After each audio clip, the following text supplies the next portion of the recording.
وَلَقَدْ يَسَّرْنَا الْقُرْآنَ لِلذِّكْرِ فَهَلْ مِن مُّدَّكِرٍ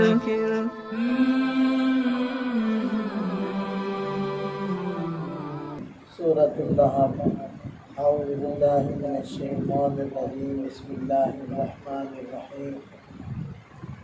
تبت یدا ابی لہب وتب، ابو لہب کے ہاتھ برباد ہو گئے اور وہ خود بھی برباد ہو گیا۔ یہ جب ابتدائی اسلام میں پہلی وحی نازل ہوئی، نبی پاک صلی اللہ علیہ وسلم نے صفا پہاڑی پر کھڑے ہو کر وہاں اپنے خاندان کے قریش کے لوگوں کو اکٹھا کیا۔ جب یہ لوگ اکٹھے ہو گئے تو جب دعوت دی، اس کے جواب میں آپ صلی اللہ علیہ وسلم کا چچا ابو لہب، اس نے یہ الفاظ بولے، تبا لک یا محمد الہذا جمعتنا، اے محمد صلی اللہ علیہ وسلم، آپ کے ہاتھ برباد ہو جائیں، کیا اس بات کے لیے آپ نے ہمیں جمع کیا تھا؟ تو اس کے جواب میں اللہ تعالیٰ نے ارشاد فرمایا کہ ابو لہب کے ہاتھ برباد ہو جائیں، اور یہ ایک محاورہ ہے، ہاتھ برباد ہونے کا مطلب ہے وہ خود برباد ہو جائے۔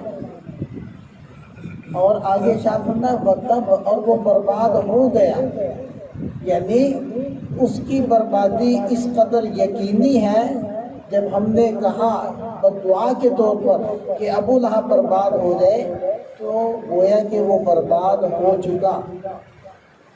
اور پھر بدر کے 7ویں دن اس کو بیماری لگی طاعون کی، جس کو عرب عدسہ کہتے تھے، اور عرب اس بیماری کو چھوت چھات سمجھتے تھے، یعنی اگر ہم نے چھوا ہاتھ لگایا تو یہ ہمیں بھی لگ جائے گا۔ جب وہ مرا ہے تو کوئی بھی اس کو ہاتھ لگانے کے لیے تیار نہیں تھا، یہاں تک کہ دفن کے لیے کوئی تیار نہ ہوا، اس سے بدبوئیں پھیلنے لگیں، تو لکڑیوں سے اس کو کھینچ کھونچ کے ایک گڑھے میں گرا کر اوپر سے مٹی ڈال دی گئی۔ تو یہ ہوا اس کا انجام۔ ما اغنی عنہ مالہ وما کسب، اس کا مال اس کے کام نہ آیا اور اس کی کمائی اس کے کام نہ آئی۔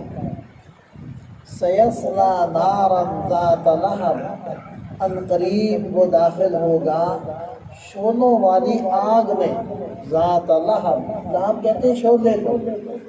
ابو لہب کا جو رنگ تھا وہ سرخ و سفید تھا شعلے کی طرح، اس لیے اس کو ابو لہب کہتے ہیں۔ تو اللہ تعالیٰ نے اسی کے نام کی مناسبت سے آگ کو بھی کیا فرمایا؟ ذات لہب، شعلوں والی آگ، کہ اس میں داخل ہوگا۔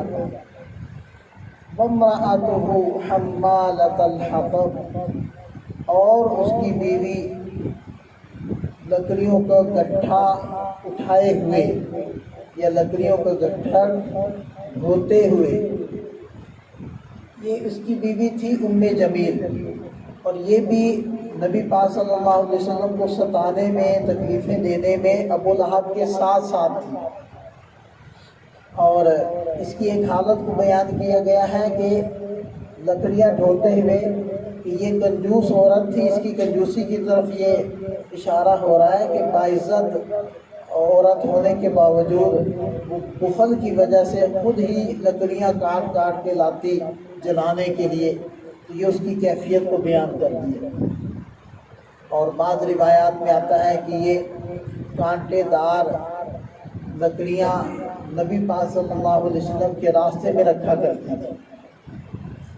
گویا کہ یہ پھر ایک تفسیر کے مطابق اس کے جہنم میں داخل ہونے کی کیفیت کو بیان کیا جاتا ہے، کہ جیسے دنیا کے اندر وہ لکڑیاں اٹھا کر لاتی تھی اور آپ علیہ السلام کے راستے میں کانٹے دار لکڑیاں رکھا کرتی تھی، اسی طرح جب وہ جہنم میں داخل ہو رہی ہوگی تو اس نے گٹھڑ اٹھائے ہوئے ہوں گے۔